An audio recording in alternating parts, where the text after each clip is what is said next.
Las vendas de seda alrededor de sus manos estaban empapadas de sangre y algo peor, un fluido que se filtraba de heridas que nunca sanarían. Tenía 16 años y sus médicos ya habían escrito su certificado de defunción 3 veces. Sin embargo, aquí estaba él, o más bien, aquí lo ataban a un caballo de guerra que apenas podía sentir debajo de él, preparándose para liderar a 500 hombres exhaustos contra un ejército que oscurecía el horizonte como un enjambre de langostas.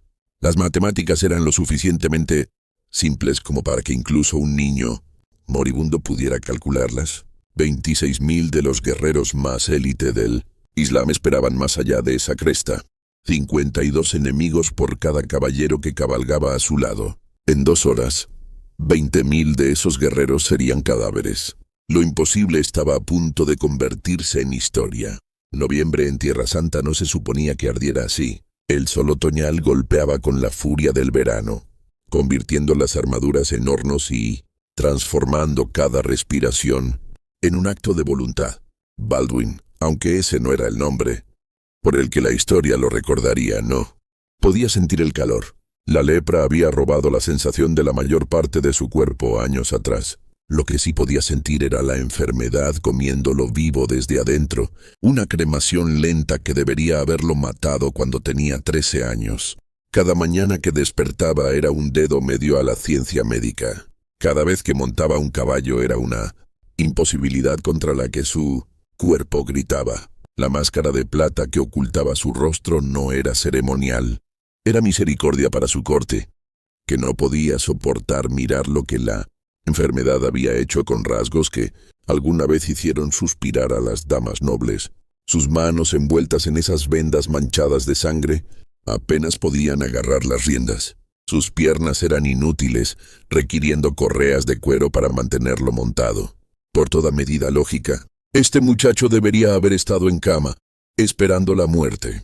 En cambio, estaba a punto de cargar hacia las fauces de la aniquilación. Al otro lado de ese campo de batalla, Saladino, la espada del Islam, el hombre que había unido un mundo musulmán fracturado mediante brillantez y brutalidad, comandaba un imperio que se extendía desde el Nilo hasta el Éufrates. A los 40 años, había aplastado todas las fuerzas cristianas enviadas contra él. Su reputación por sí sola hacía que ciudades fortificadas abrieran sus puertas en lugar de enfrentar su ira. Su ejército actual, este océano de 26.000 guerreros, representaba solo una fracción de su poder militar total. Había traído su tesoro consigo, planeando no una batalla sino una ocupación.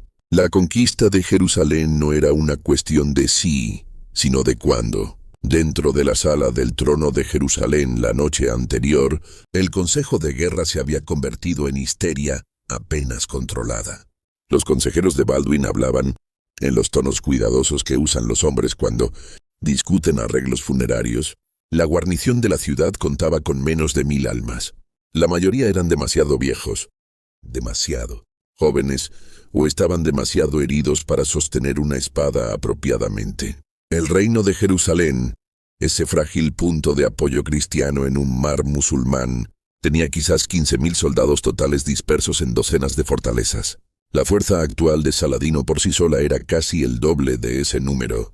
Los barcos ya esperaban en el puerto, cargados con las posesiones de nobles que sabían lo que se avecinaba. Jaimundo de Trípoli, un comandante que había sobrevivido 3 décadas de guerra santa, habló lo que todos estaban pensando. El rey debe huir mientras la huida siga siendo posible. Otros asintieron, incluso los guerreros más salvajes de la sala. Hombres que habían hecho carreras de la violencia permanecieron en silencio. La situación era así de desesperada. Entonces Baldwin hizo algo que congeló a cada hombre en esa cámara. A pesar de las manos que no podían cerrarse apropiadamente, a pesar de un cuerpo que gritaba agonía con cada movimiento, exigió que lo levantaran. Cuando su voz emergió, llevaba una claridad que hizo que asesinos curtidos enderezaran sus espinas. Caballeros, me despierto cada día sin saber si será el último, pero cuando muera, será defendiendo este reino.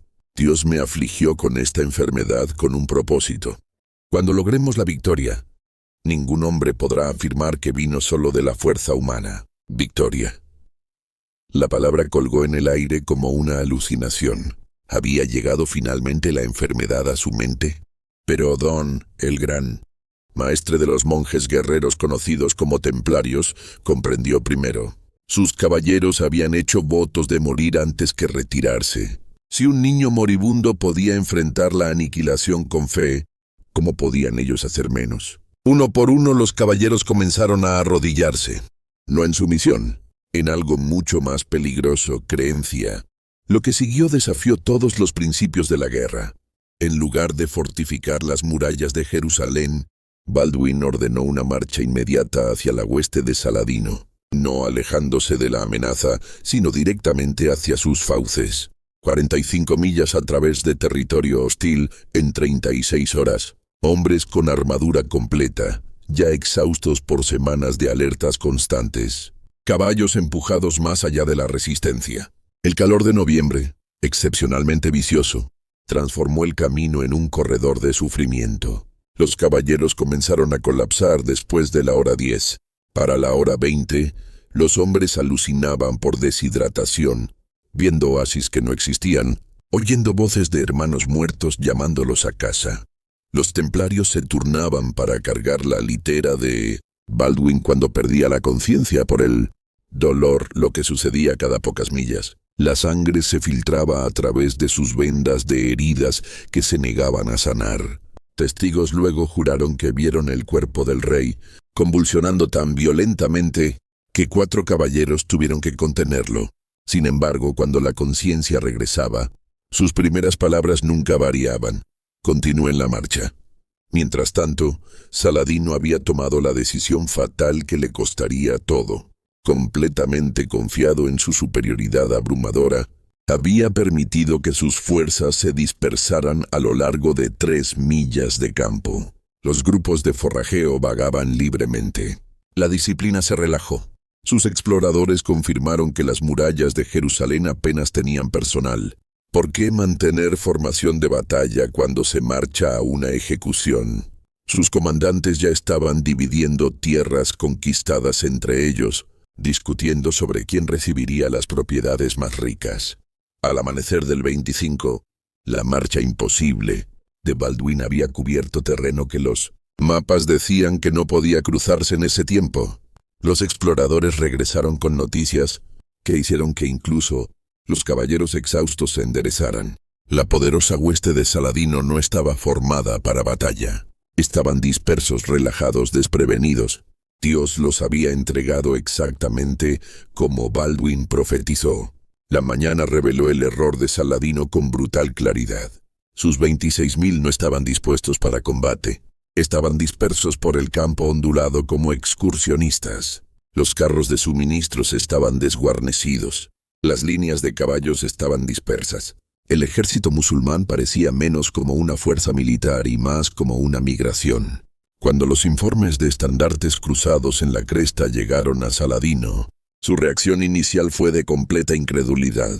Balduín no se atrevería a dejar la protección de Jerusalén. Tenía que ser un grupo de exploración, quizás invasores esperando hostigar las líneas de suministro. Envió órdenes para que unos pocos escuadrones investigaran. Nada más. Al mediodía la terrible verdad se volvió innegable.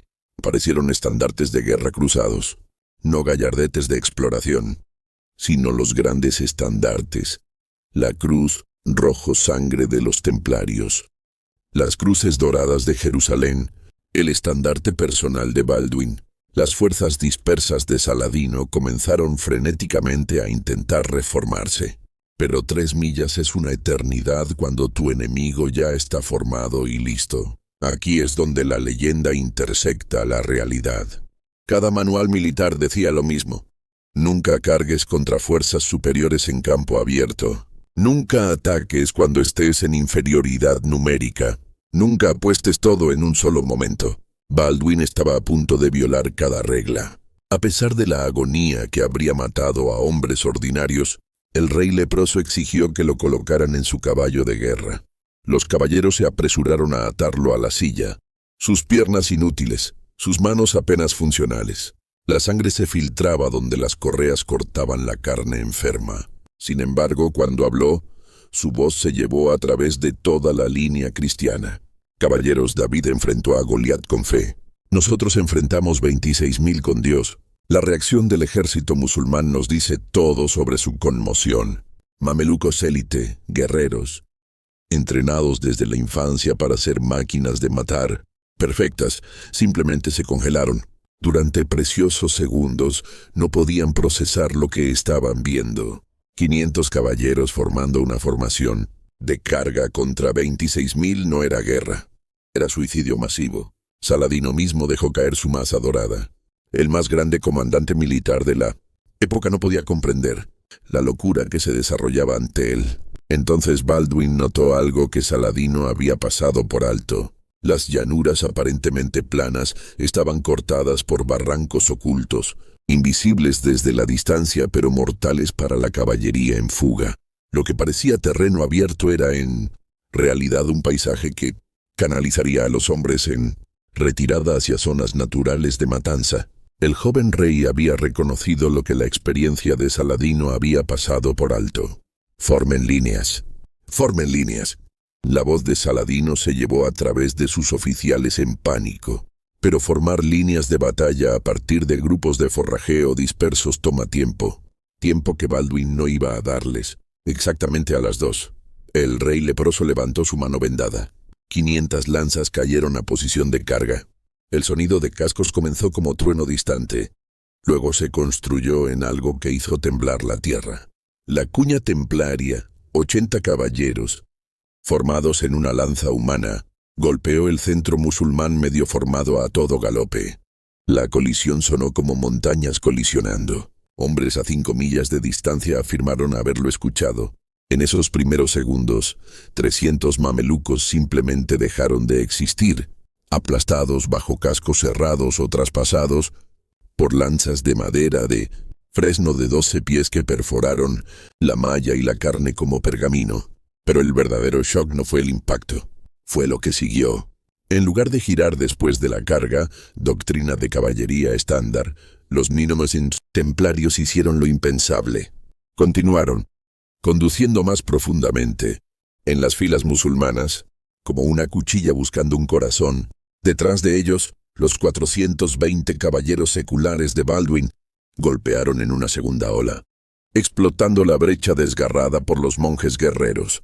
Las 2:45 marcaron el momento en que la batalla se convirtió en masacre. Cuando las fuerzas musulmanas intentaron huir, descubrieron el genio táctico de Baldwin. Esos barrancos que parecían rutas de escape se convirtieron en trampas mortales.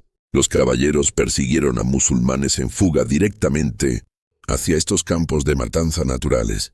Los cuerpos cayeron en capas, los muertos amortiguando a los moribundos sofocándose bajo más muertos. Entonces a las 3, algo sucedió que incluso los cronistas musulmanes llamaron castigo divino. La guardia personal de Saladino, 2000 mamelucos que habían jurado morir antes de abandonar a su sultán, se rompió. Estos eran hombres que habían enfrentado caballería mongola sin inmutarse. Sin embargo, enfrentados con templarios que luchaban como hombres viendo el paraíso, huyeron. La vista destrozó lo que quedaba de la moral musulmana. Si la guardia élite huía, ¿qué esperanza tenían los soldados comunes? Saladino mismo tomó una decisión que lo atormentaría para siempre.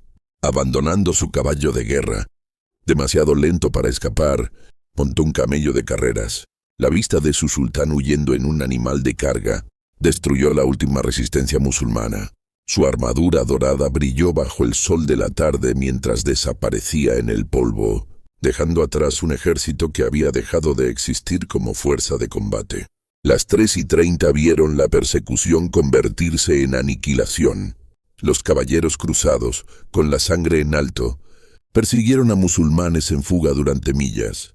La matanza fue mecánica, eficiente, horrible. Lanzas rotas usaron espadas desafiladas usaron mazas. Algunos templarios, armas perdidas, golpearon a enemigos hasta la muerte con sus cascos. Los historiadores modernos todavía no pueden explicar esta parte. ¿Cómo mantuvieron 500 caballeros exhaustos la persecución durante 2 horas? cómo encontraron caballos cerca de la muerte por la marcha fuerza para alcanzar caballería musulmana fresca. Los cronistas cristianos tenían una respuesta. La fuerza de Dios fluyó a través de ellos. Los cronistas musulmanes, horrorizados, acordaron que esto fue castigo divino. Las 4 trajeron escenas que acechan los registros. La persecución solo terminó cuando los caballos cruzados finalmente colapsaron, sus poderosos corazones cediendo después de lograr lo imposible. Baldwin mismo había luchado a pesar de la agonía que desafía la descripción. Los caballeros luego juraron que vieron lágrimas de sangre filtrándose desde debajo de su máscara de plata, su cuerpo enfermo literalmente llorando por el esfuerzo. Para las 4:30, los muertos musulmanes alfombraban el campo por 3 millas. Los cuerpos atascaban los barrancos a 20 pies de profundidad. Los números asombran incluso ahora. De 26,000 guerreros que despertaron esa mañana, menos de 2,000 vieron el atardecer. 20,000 muertos musulmanes. Los cruzados perdieron 1,100 hombres. Pérdidas pesadas de solo 3,500 comprometidos, pero nada comparado con la catástrofe islámica. La humillación de Saladino fue completa. El hombre que nunca había conocido la derrota llegó a El Cairo con menos de 2,000 sobrevivientes. Su camello de carreras había salvado su vida pero destruido su reputación. Mientras el sol se ponía sobre ese campo empapado de sangre, lo imposible se había convertido en historia. Las implicaciones estratégicas fueron asombrosas. La base de poder de Saladino casi colapsó. Siria cuestionó su lealtad. Los historiadores militares calculan que le tomó a Saladino 10 años reconstruir una fuerza comparable a la que Baldwin destruyó en 3 horas. Dentro de la Cámara Real de Jerusalén esa noche, Baldwin yacía moribundo. El costo físico de la batalla en su cuerpo destrozado fue catastrófico. Los médicos advirtieron que podría no sobrevivir hasta el amanecer. Sin embargo, de alguna manera, imposiblemente, el rey leproso resistió. Cuando se le preguntó cómo había encontrado fuerza para luchar, Baldwin susurró palabras que resuenan a través de siglos. El dolor no significa nada cuando Dios requiere servicio. Durante 10 años después de ese sangriento día de noviembre, Saladino se acercó a los Estados Cruzados con una nueva precaución. El hombre que había barrido todo ante él había aprendido que los números por sí solos no garantizan la victoria, no cuando se enfrenta a un enemigo dispuesto a morir por su causa. Baldwin continuó su reinado imposible durante 8 años más. Cada uno un milagro médico. El muchacho que no debería haber vivido más allá de la infancia comandó respeto de enemigos que lo superaban en número 50-1. Incluso cuando su cuerpo literalmente se desmoronaba, al final estaba ciego y no podía caminar. Su mente permanecía aguda, su coraje inquebrantable. Cuando finalmente murió a los 24 años, el propio Saladino supuestamente dijo: «Temía a ese hombre más que a cualquier ejército».